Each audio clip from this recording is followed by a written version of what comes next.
9 अगस्त को हिंडनबर्ग ने social media पर ऐलान किया कि भारत के लिए कुछ बड़ा होने वाला है। इसके बाद सब सोचने लगे कि क्या फिर से बिजनेसमैन अडानी पर कोई संकट आने वाला है या फिर इस बार कोई और होगा। 10 तारीख को हिंडनबर्ग ने सेबी चेयरपर्सन पर गंभीर आरोप लगा दिए, जिनका इस संबंध में अडानी से भी लिंक है। अब सेबी चेयरपर्सन और उनके पति ने इस पर जॉइंट स्टेटमेंट जारी कर दिया है, जिस पर एक बार फिर हिंडनबर्ग ने सवाल उठाए। कहा कि सेबी प्रेसिडेंट के रिस्पांस में ही कई जरूरी एक्सेप्टेंस शामिल है और कई बड़े सवाल खड़े हो रहे हैं। पिछले साल अडानी ग्रुप पर गंभीर आरोप लगाने वाली अमेरिकी short seller firm Hindenburg research के नए खुलासे से तहलका मचा हुआ है। सेबी से लेकर अडानी ग्रुप और खुद सेबी चेयरपर्सन सबने अपना अपना जवाब दिया है, जिन पर हिंडनबर्ग ने फिर से सवाल उठा दिए हैं। लेकिन हिंडनबर्ग के सवालों से पहले आप सेबी चेयरपर्सन और उनके पति धवल का जॉइंट स्टेटमेंट देखिए। माधवी बुच और पति धवल ने जॉइंट स्टेटमेंट जारी किया है। इसमें लिखा गया, 10 अगस्त 2024 को हिंडनबर्ग ने हमारे खिलाफ आरोप लगाए। ट्रांसपेरेंसी के लिए हम नीचे एक डिटेल्ड स्टेटमेंट जारी कर रहे हैं। सेबी के खिलाफ कुछ आरोप लगाए गए हैं, जिनका समाधान संस्था इंडिपेंडेंटली करेगी। हम अपनी पर्सनल कैपेसिटी से हमसे जुड़े मुद्दों का समाधान करना चाहेंगे। इसमें माधवी बुच ने कई सारे पॉइंट्स में अपनी बात कही है। लिखा, पहला पॉइंट, माधवी IIM अहमदाबाद की पूर्व छात्र है और उनका बैंकिंग और फाइनेंशियल सेवाओं में 2 दशकों से ज्यादा का कॉर्पोरेट करियर है, मेनली ICICI ग्रुप में। दूसरा, धवन बुच IIT दिल्ली के पूर्व छात्र है और उनका भारत में हिंदुस्तान यूनिलीवर लिमिटेड में और फिर ग्लोबल लेवल पर यूनिलीवर में इसकी सीनियर मैनेजमेंट टीम के हिस्से के रूप में 35 साल का कॉर्पोरेट करियर रहा है। इतने लंबे समय के दौरान माधवी और धवल ने अपने सैलरी, बोनस और स्टॉक ऑप्शंस के जरिए अपनी बचत बनाई है। माधवी के मौजूदा सरकारी पद का रेफरेंस देते हुए नेटवर्थ और निवेश के बारे में आरोप दुर्भावनापूर्ण और प्रेरित है। तीसरा, 2010 से 2019 तक धवल लंदन और सिंगापुर में रहे और काम किया, दोनों जगह यूनिलीवर के साथ। चौथा, 2011 से मार्च 2017 तक माधवी सिंगापुर में रही और काम किया, शुरुआत में एक निजी इक्विटी फर्म के कर्मचारी के रूप में और बाद में एक कंसल्टेंट के रूप में। पांचवा, हिंडनबर्ग रिपोर्ट में उल्लेखित फंड में निवेश 2015 में किया गया था, जब वो दोनों सिंगापुर में रहने वाले प्राइवेट सिटीजन्स थे। माधवी के सेबी ज्वाइन करने से 2 साल पहले, तब वो फुल टाइम मेंबर भी नहीं बनी थी। इस फंड में निवेश करने का फैसला इसीलिए लिया गया क्योंकि chief investment officer Anil Ahuja Dhawal के बचपन के स्कूल और IIT दिल्ली के दोस्त हैं और सिटी बैंक, JP मॉर्गन और 3i ग्रुप PLC के पूर्व कर्मचारी होने के नाते उनके पास कई दशकों का अनुभव और एक मजबूत निवेश करियर था। फैक्ट ये है कि ये निवेश फैसला के चालक थे। इस फैक्ट से पता चलता है कि जब 2018 में आहूजा ने फंड के CIO के रूप में अपना पद छोड़ दिया तो हमने उस फंड में निवेश को रिडीम कर लिया। सातवां, जैसा कि आहूजा ने पुष्टि की है, किसी भी समय फंड ने किसी भी अडानी ग्रुप की कंपनी के बॉन्ड, इक्विटी या डेरिवेटिव में निवेश नहीं किया है। आठवां, 2019 में ब्लैकस्टोन प्राइवेट इक्विटी के सीनियर एडवाइजर के रूप में धवल की नियुक्ति सप्लाई चेन मैनेजमेंट में उनकी डीप एक्सपर्टीज की वजह से हुई थी। इस तरह उनकी ज्वाइनिंग सेबी चेयरपर्सन के रूप में माधवी की नियुक्ति से पहले की है। ये नियुक्ति तब से पब्लिक डोमेन में है। धवल कभी भी ब्लैकस्टोन के रियल एस्टेट साइड से नहीं जुड़े रहे। 9वां, जब माधवी को नियुक्त किया गया था तो ब्लैकस्टोन ग्रुप को तुरंत सेबी के पास मौजूद संस्थाओं या व्यक्तियों की उस लिस्ट में जोड़ दिया गया था जिनसे उसे हितों से संभावित टकराव के कारण खुद को अलग करना होगा या भागीदारी से बचना होगा। दूसरे शब्दों में उसे अपनी आधिकारिक क्षमता से ब्लैकस्टोन ग्रुप से संबंधित किसी भी मामले से दूर रहना होगा। 10वां, पिछले 2 सालों में सेबी ने पूरे मार्केट इकोसिस्टम में 300 से ज्यादा सर्कुलर जारी किए हैं। सेबी के सभी नियमों को व्यापक सार्वजनिक परामर्श के बाद इसके बोर्ड द्वारा अनुमोदित किया जाता है, ना कि अध्यक्ष द्वारा। ये संकेत कि REIT इंडस्ट्री से संबंधित इनमें से कुछ मामले किसी विशिष्ट पार्टी के पक्ष में थे, दुर्भावनापूर्ण और प्रेरित है। 11वां, सिंगापुर स्टे के दौरान माधवी द्वारा स्थापित 2 कंसल्टिंग कंपनियां, एक भारत में और एक सिंगापुर में, सेबी में उनकी नियुक्ति के तुरंत बाद निष्क्रिय हो गई। ये कंपनियां और उनमें उनकी हिस्सेदारी स्पष्ट रूप से सेबी को किए गए उनके खुलासे का हिस्सा थी।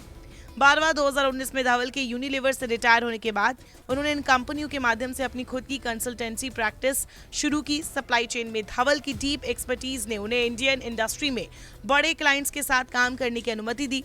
इस तरह इन कंपनियों में एक्यूरल्स को माधवी की मौजूदा सैलरी से जोड़ना दुर्भावनापूर्ण है।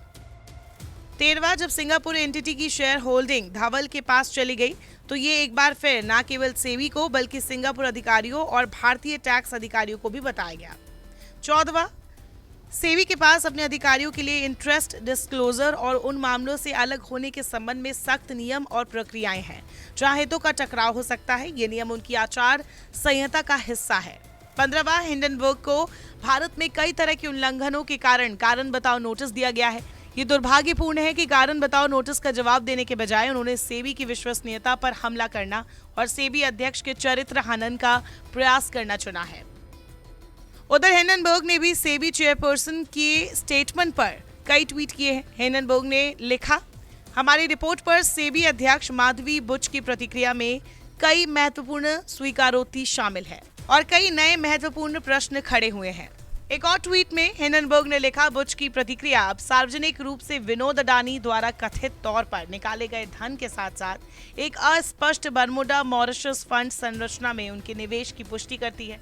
उन्होंने ये भी पुष्टि की कि ये फंड उनके पति के बचपन के दोस्त द्वारा चलाया जाता था जो उस समय अडानी के निदेशक थे। सेबी को अडानी मामले से संबंधित निवेश फंडों की जांच करने का काम सौंपा गया था, जिसमें बुच द्वारा व्यक्तिगत रूप से निवेश किया गया फंड और उसी प्रायोजक द्वारा फंड शामिल होंगे जिन्हें विशेष रूप से हमारी मूल रिपोर्ट में उजागर किया गया था। ये स्पष्ट रूप से हितों का एक बड़ा टकराव है। हिंडनबर्ग ने विसल ब्लोअर के माध्यम से मिली जानकारी को रिपोर्ट में बताया है। शॉर्ट में समझाए तो रिपोर्ट के मुताबिक सेबी चेयरपर्सन माधवी पुरी बुच और उनके पति ने बरमुडा और मॉरिशस ऑफशोर फंडों में हिस्सेदारी रखी थी जिनका इस्तेमाल अडानी ग्रुप की ओर से किया गया था। ऑफशोर फंड्स को इंटरनेशनल फंड्स भी कह सकते हैं। ये दरअसल विदेशी बाजार में निवेश करने वाली म्यूचुअल फंड की स्कीम की तरह होता है जो किसी स्पेशल सेक्टर या कंपनियों या फिर नियमित आय की सिक्योरिटीज में निवेश करती है। आरोप में कहा गया है कि अडानी से जुड़ी कंपनी ने Bermuda registered global dynamic opportunities fund में निवेश किया। फिर ग्लोबल डायनामिक अपॉर्चुनिटीज फंड ने मॉरिशस के IPE+1 में निवेश किया। IPE+1 में माधवी पुरी बुच और पति धवल बुच ने निवेश किया था। बुच दंपति ने IPE+1 फंड में निवेश के लिए जून 2015 में IIFL के जरिए सिंगापुर में खाता खोला था। आरोप यह भी है कि मिलीभगत की वजह से अडानी ग्रुप के ऑफशोर फंड्स के खिलाफ सेबी की कार्रवाई नहीं हुई। रिपोर्ट में कहा गया कि माधवी बुच के सेबी प्रमुख बनने से कुछ दिन पहले 22 मार्च 2017 को उनके पति ने Mauritius fund administrator Trident trust से संपर्क किया। ये संपर्क उनकी तरफ से ग्लोबल डायनामिक अपॉर्चुनिटीज फंड यानी GDOF में किए गए निवेश के बारे में किया गया था। रिपोर्ट के मुताबिक उन्होंने पत्नी के नाम से एसेट्स अपने नाम पर ट्रांसफर करते हुए खुद को एक लौता अकाउंट होल्डर बनाने की रिक्वेस्ट की थी। उधर सेबी ने भी स्टेटमेंट जारी किया और कहा, निवेशकों को पता होना चाहिए कि हिंडनबर्ग रिसर्च रिपोर्ट में एक डिस्क्लेमर शामिल है जिसमें कहा गया है कि कंपनी जिन बॉन्ड्स की चर्चा कर रही है उनमें शॉर्ट पोजीशन रख सकती है। सेबी ने साथ ही कहा है कि अडानी ग्रुप के मामले में सेबी ने 24 में से 23 जांचों को पूरा कर लिया है और आखिरी जांच भी लगभग पूरी होने वाली है। हिंडनबर्ग रिसर्च की रिपोर्ट लगभग उस रिपोर्ट के 18 महीने बाद आई है जब इसने पहली बार अडानी ग्रुप पर आरोप लगाए थे। जनवरी 2023 में आई इस रिपोर्ट से भारत में राजनीतिक तूफान खड़ा हो गया था। रिपोर्ट में अडानी ग्रुप पर शेयर बाजार में हेरफेर और अकाउंटिंग धोखाधड़ी का आरोप लगाया गया था। हालांकि बंदरगाहों से लेकर एनर्जी बिजनेस में शामिल अडानी ग्रुप ने इन सभी आरोपों से इनकार किया था। सुप्रीम कोर्ट ने भी CBI या कोर्ट की निगरानी में जांच की मांग खारिज कर दी थी और इसके बाद अडानी ग्रुप ने कहा था कि सच की जीत हुई है।